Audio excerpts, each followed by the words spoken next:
So what on earth could a modern superhero possibly have in common with a philosopher from 2,400 years ago? Well, it turns out a whole lot. Today, we're going to use Aristotle to understand Spider-Man, and in the process, we just might uncover a really powerful truth about our own lives. Okay, let's dive in. All right, let's just start with this idea, because it kind of flips the whole superhero thing on its head.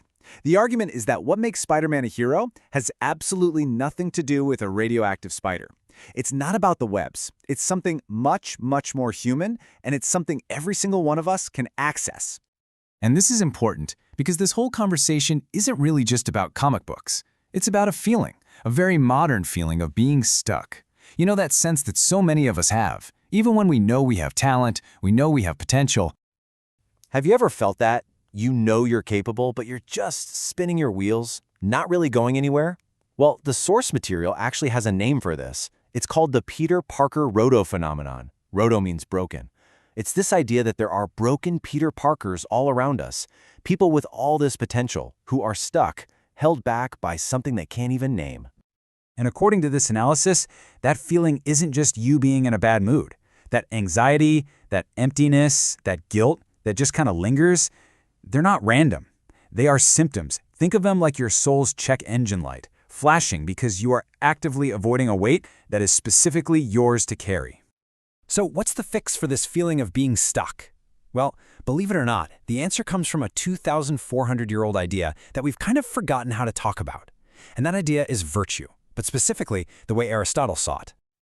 See, when we hear the word virtue, we usually think of being a good person in some vague, fluffy way. But Aristotle, he wasn't talking about that at all. For him, virtue wasn't a personality trait you have. It was an active practice. It's something you do. So for Aristotle, virtue is all about action. It's how you respond to the hand you're dealt. It's about building the habit of responding with excellence when life gets hard. So the key takeaway is this: virtue is about carrying your weight and carrying it well. And let's be real for a second. Life is going to hand you burdens, responsibilities, weights, whatever you want to call them. That part is not optional. The only choice you have is whether you're going to pick it up and carry it or try to run from it. And this is where the source material gives us this really crucial shift in perspective. These burdens you see here, they're not punishments. Your feelings, your past wounds, your unique talents, the consequences of your choices, these aren't problems to be avoided. They are the actual raw material for building a meaningful life. They are your specific weight to carry. Okay, so let's bring this all back to our case study because Spider-Man is the perfect modern metaphor for Aristotelian virtue.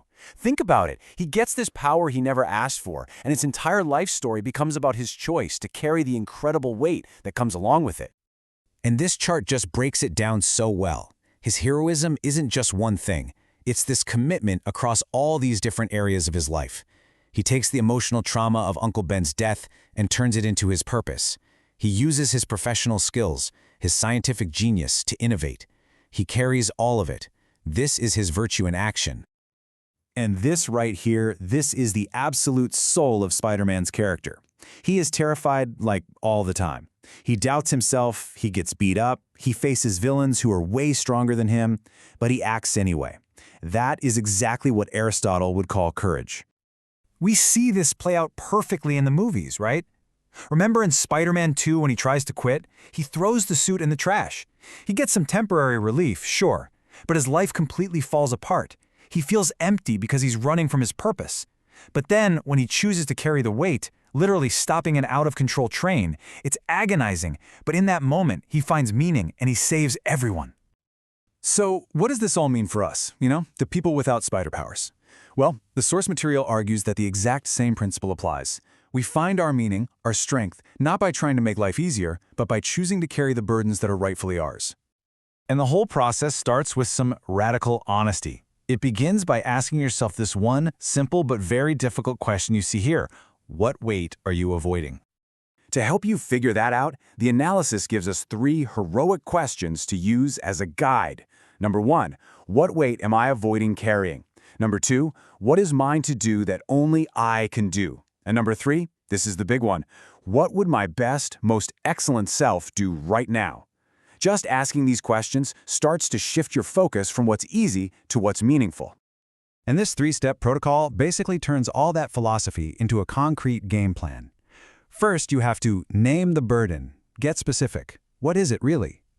Then you accept the weight. You acknowledge, yep, this is mine to carry, nobody else's. And finally, and this is the most important part, act despite fear. Take one small, concrete step forward. That action, no matter how tiny, is an act of virtue. And this is the real meaning of with great power comes great responsibility. Your power might be your talent, or your role as a parent, or your ability to be a good friend. Whatever it is, it creates an obligation. And following through on that obligation, that is your path. And that's really the big takeaway from all of this. Heroism isn't about being superhuman. It's about being fully human. And a huge part of being fully human is shouldering the weight of your own life with as much courage as you can muster. So I'll just leave you with this final challenge. Virtue isn't about being perfect. It's about being brave enough to just try. To look at your life, identify what's yours to carry, and take that first step, no matter how heavy it feels. So the real question is, what's the one burden you're going to choose to pick up today?